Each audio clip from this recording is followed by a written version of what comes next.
అనేక మంది మనము ఒకవేళ ఏమైనా సాధించకపోతే చాలా నిరుత్సాహపడిపోతూ ఉంటాం. మనం ఏమైనా మనకు కావాల్సినటువంటిది దక్కకపోతే మనం చాలా నిరుత్సాహపడిపోతూ ఉంటాం. నీ యొక్క నిరుత్సాహాన్ని విడిచిపెట్టు, దేవుని యొద్దకు రావాలి. నీ యొక్క విజయాన్ని విడిచిపెట్టు, దేవుని యొద్దకు రావాలి.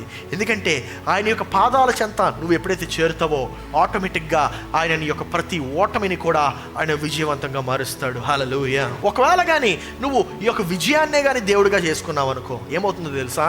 నీ యొక్క మనశ్శాంతి పోతుంది, నీలో ఉండేటువంటి ఆయనకి నెమ్మది పోతుంది. నాకు తెలియదు ఎంతమందికి మనశ్శాంతి ఆల్రెడీ పోయిందో, ఎంతమందికి సమాధానము ఆల్రెడీ పోయిందో.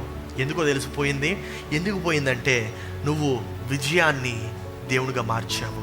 నీవు దేవుణ్ణి ఎక్కడ పెట్టాలో ఆ స్థానంలోనే పెట్టాలి. ఏంటి ఆ స్థానం అంటే ప్రథమ స్థానంలో దేవుని పెట్టాలి. హల్లెలూయా.